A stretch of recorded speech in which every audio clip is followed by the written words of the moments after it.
Hai, selamat datang di channel aku, Ainun Tahira.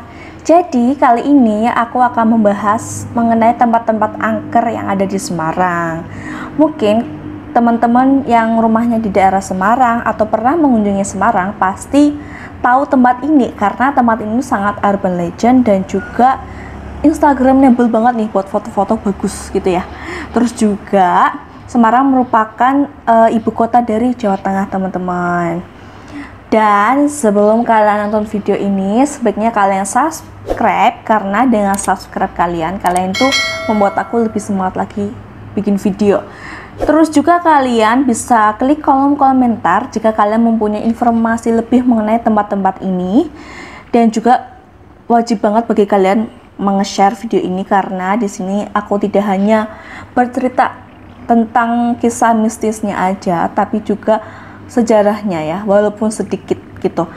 Jadi kata Bung Karno itu adalah jas merah, jangan sekali-sekali melupakan sejarah gitu. Oke, siji loro telu gek ndang nonton.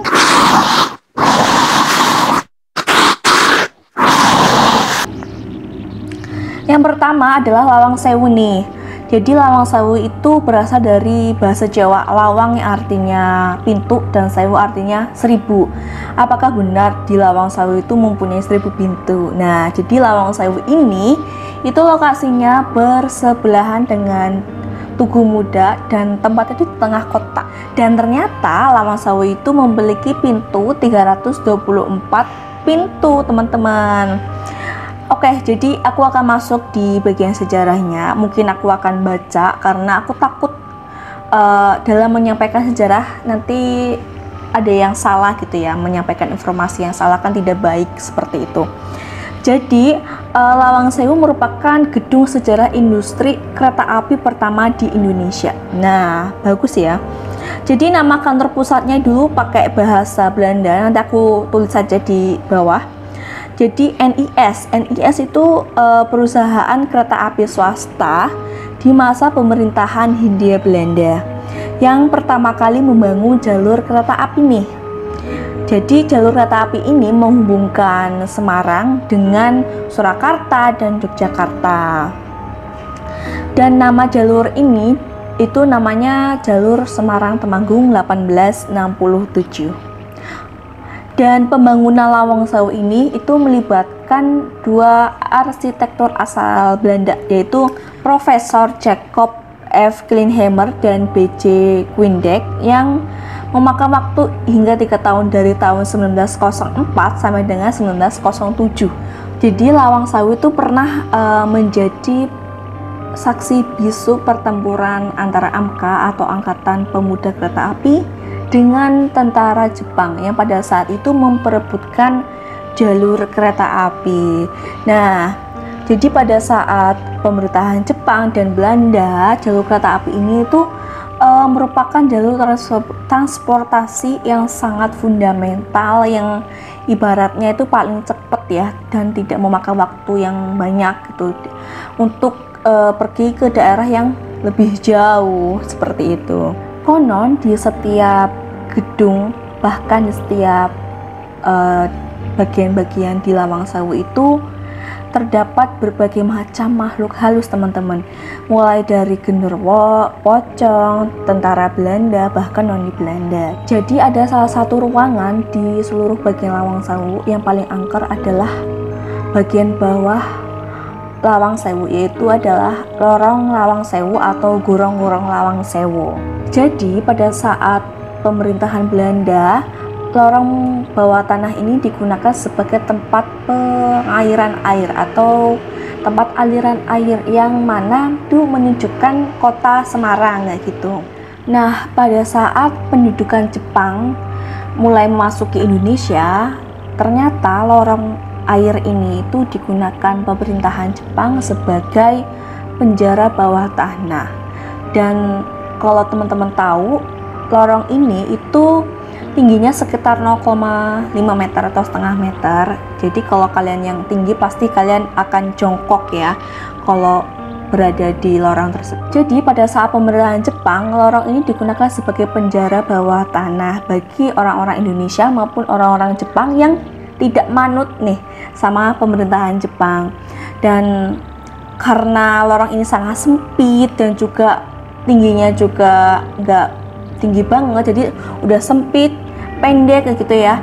Dan akhirnya banyak sekali tentara Jepang maupun warga Indonesia yang meninggal di lorong ini, karena lorong ini juga tetap mengairkan air nih. Jadi selain sebagai tempat penjara, lorong ini juga digunakan sebagai tempat air.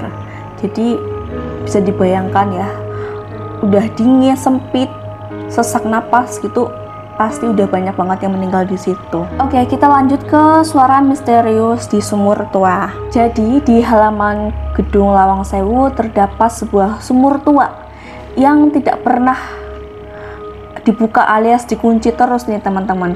Jadi pada saat malam hari dan suasana mencekam, kemudian sepi, gelap ya, teman-teman bisa mendengarkan suara jeritan-jeritan tentara Belanda dan noni Belanda yang pada saat itu disiksa di sumur. Pada saat pemerintahan Jepang, sumur tersebut digunakan sebagai tempat pembantaian baik tentara Belanda, tentara Jepang maupun masyarakat Indonesia.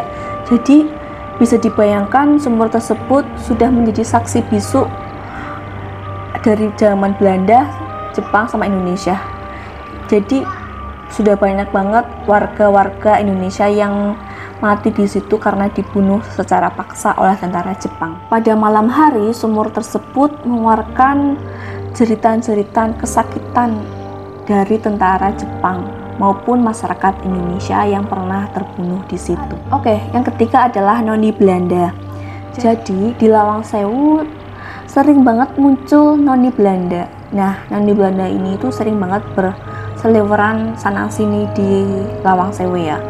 Dan pada malam hari, noni Belanda ini itu pasti selalu menjerit melihat tentara Belandanya itu disiksa oleh tentara Jepang di Lawang Sewu. Jadi dia tuh kayak ngerasa nggak tega waktu temennya disiksa oleh tentara Jepang. Jadi pada malam hari Lawang Sewu sering terdengar suara jeritan-jeritan perempuan yang merasa ketakutan. Pernah ada warga atau masyarakat yang tinggal di daerah Lawang Sewu itu pernah melihat si noni Belanda ini dari atap Lawang Sewu kemudian terbang menuju tempat lain gitu. Ada salah satu pengunjung yang mempunyai kemampuan lah, istilahnya itu indera keenam. Dia itu melihat ada orang-orang yang memakai pakaian adat Jawa yang mengawal beberapa pengunjung. Jadi ketika kalian masuk ke Lawang Sewu, kalian akan dikawal oleh orang-orang yang menggunakan pakaian adat Jawa ini. Bahkan ada pengunjung yang bilang kalau di halaman Lawang Sewu itu terdapat persewaan kuda goib, yang mana usernya itu adalah orang yang menggunakan pakaian adat Jawa. Gitu teman-teman.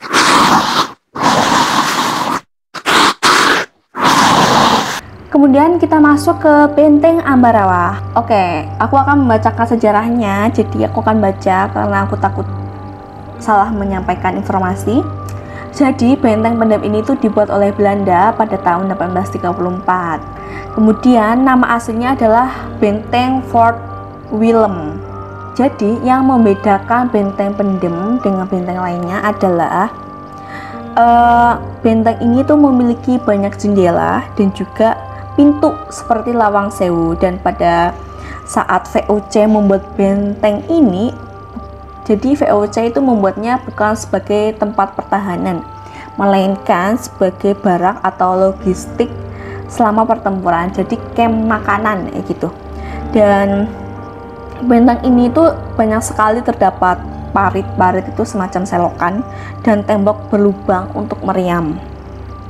Nah, pada masa kependudukan Jepang, benteng ini tuh digunakan untuk camp militer.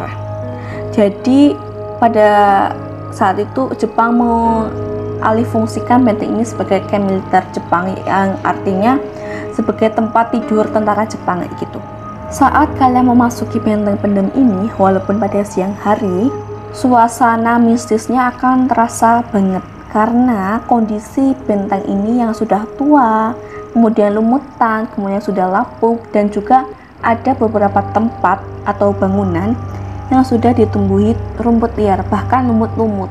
Jadi benteng ini itu terdapat 2 lantai. Lantai pertama digunakan sebagai tempat wisata, dan juga lantai kedua itu digunakan sebagai tempat penginapan. Jadi penginapan ini itu digunakan sebagai pensiunan sipir Lembaga Pemasyarakatan Lapas 2A. Jadi pensiunan sipir yang akhirnya memilih tinggal di lantai 2 benteng pendem ini.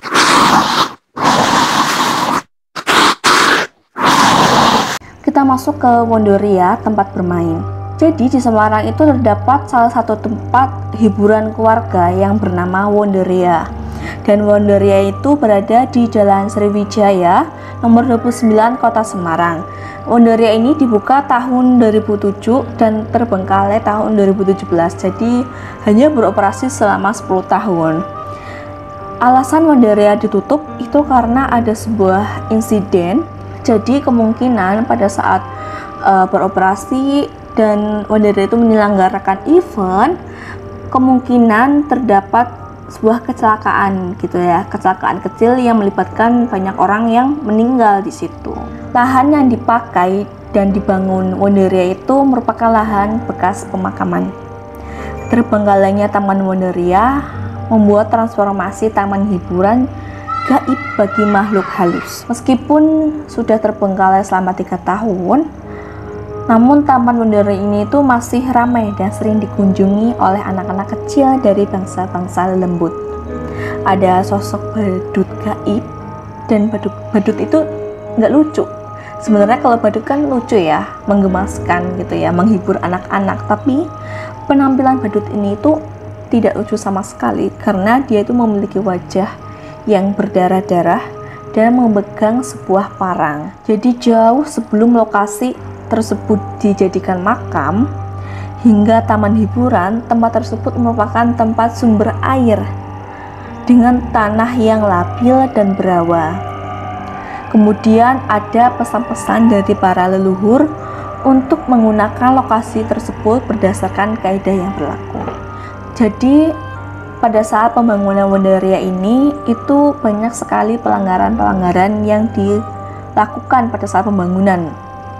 Karena pemilik Wondoria ini adalah orang asing yang tidak percaya akan hal-hal mistis atau hal-hal tentang adat Jawa gitu ya.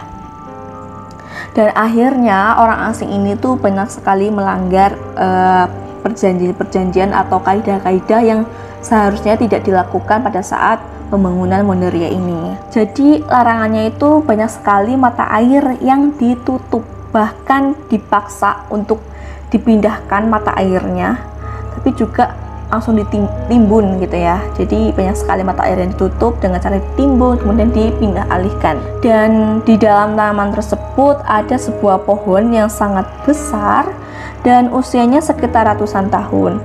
Namun pohon tersebut tuh menyimpan sebuah cerita dan segudang misteri pusaka. Pasalnya di belakang pohon tersebut terdapat makam keramat. Mungkin Wondoria sudah tidak berfungsi dan manusia juga tidak akan masuk ke situ, tapi ada beberapa orang yang menyalahgunakan tempat Wondoria ini sebagai tempat pesugihan ya, untuk mencari nomor togel, terus kemudian ilmu-ilmu hitam lainnya gitu. Karena orang-orang tersebut percaya bahwa tempat Wondoria ini tuh merupakan tempat yang angker. Dan oke, segitu dulu vlogku kali ini, semoga bermanfaat dan mohon maaf banget apabila ada tutur kata yang kurang berkenan. Dan aku minta banget bagi kalian buat mengeser video ini karena video ini tuh mengandung sejarah tempat-tempat yang ada di Semarang dan juga cerita mistisnya gitu. Terus juga mohon maaf banget apabila dalam pengucapan kata aku masih tersendat-sendat karena ini adalah vlog pertama aku setelah aku pensiun, setelah aku berhenti vlog dari yang kemarin-kemarin ya gitu. Oke, matur suwun.